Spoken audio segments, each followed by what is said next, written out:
Let's continue this. Let's bring in now Brett O'Donnell, Republican strategist, has been helping Senator Lindsey Graham prepare for the undercard debate tonight, and Scottie Hughes. She's a Trump supporter and Tea Party activist. Great to see both of you. That's a beautiful shot there behind you in Boulder. So, Brett, first to you, what do you expect between Trump and Carson tonight? Well, I think they're both going to go after each other a little bit. I think Trump has to go after Carson. He tipped his hand yesterday in Iowa, where he was basically commanding voters to get his poll numbers up. And I think that he'll probably be on the aggression with Ben. I think Carson has to prove himself economically that he really knows the economy. Just this morning on NPR, he couldn't differentiate between the budget and the deficit. And so, you know, the big thing for both of these candidates is John Harwood is a great moderator. Last time, he was the one who evoked the oops moment from Rick Perry. And so it'll be interesting to see if either of them has an oops moment tonight. To be fair, I think Rick Perry invoked the oops moment with Rick Perry 4 years ago.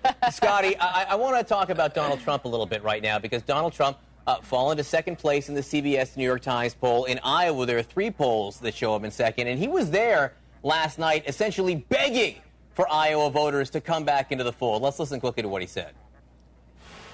From the time I announced, I've been at the top of the polls, almost at the top. You know, we're doing well. Iowa, will you get your numbers up, please? Hey.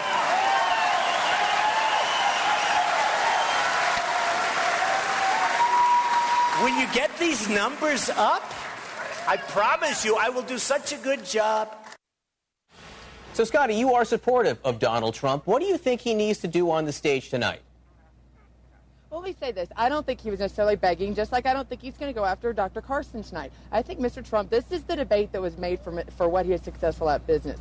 But when you look at these polls, and Mr. Trump realizes this poll is just looking at GOP candidates. What it's not counting are those independents, even those crossover Democrat votes that the GOP has been trying to get by pandering to those sides. Donald Trump's been able to recruit those because he's talking realistic things that everybody can relate to. So these poll numbers, I don't think really influence Mr. Trump that much. And when you look at the dozens of polls that have been conducted since Mr. Trump got in and he's number one, he's not going to be one of those petty people that's going to let one throw him off his game. He's going to focus on what he knows best, which is putting this economy back on track. And it's not going to be about attacking others. It's going to be about laying out his plan, policy points that he has more of than some of the other candidates that have been put out, including Dr. Carson. Donald Trump has specialized in petty.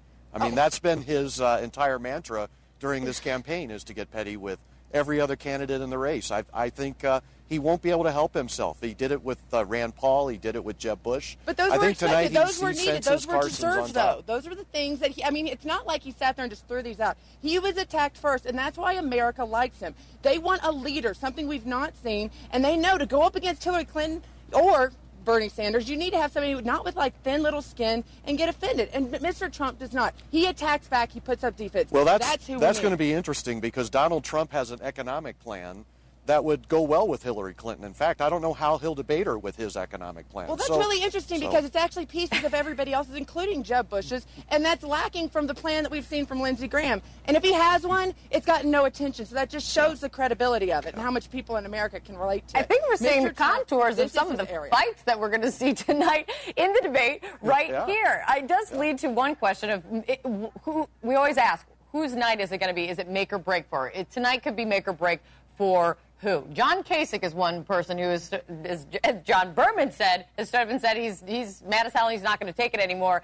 Here's what he said. I want to get your take on what it means for him tonight. Listen. Do you know how crazy this election is?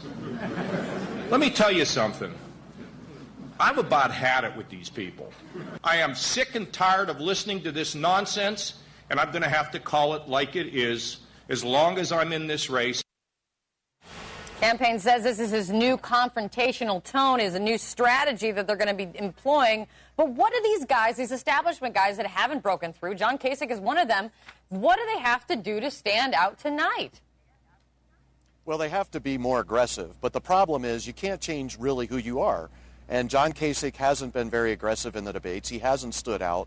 And so I think for him suddenly to say, I'm going to be the new John Kasich, is like what some of the other candidates are doing. And I think, you know, that's why Lindsey Graham belongs on the center stage, because He's been one of the most entertaining candidates. He won the last debate in the at the Reagan Library on the undercard debate, and he's been very aggressive. He's got something to offer economically and on the security front. Listen, if you want entertainment, go to a comedy show, which is really good. Lindsey Graham is an expert in comedy. But John Kasich right now, if he's going to continue insults, he's going to be one of these people that are on the outside. 65% of the electorate right now support conservative candidates. And using comments like these people and insulting them, he's going to end up right where I say Eric Cantor did, as well as John Boehner, on the outside of the beltway. Quickly, Brett, how high is the bar for Jeb Bush tonight? What does he need to do to really reassure his donors and people still supporting him that he's here to stay? Well, he's got to stop telling people that he's got better things to do than be on the campaign trail. And then he's got to reassure his voters that he's got a message and that he is going to aggressively push that message. That hasn't happened in the prior two debates. We'll see if Jeb Bush can do that tonight and be one of the more aggressive candidates on the stage. And what he doesn't need to do is reference his mommy and daddy or that he's going to run to his brother for help in popular contests. That does not work. That does not help him. We need Jeb to be Jeb. Scottie, Brett, great to have you guys on. I think you guys should take the stage tonight. Makes our job easy. Exactly. Thanks so much, Great guys. ratings. Great to see you. Exactly. Thank you. And a reminder to all of you,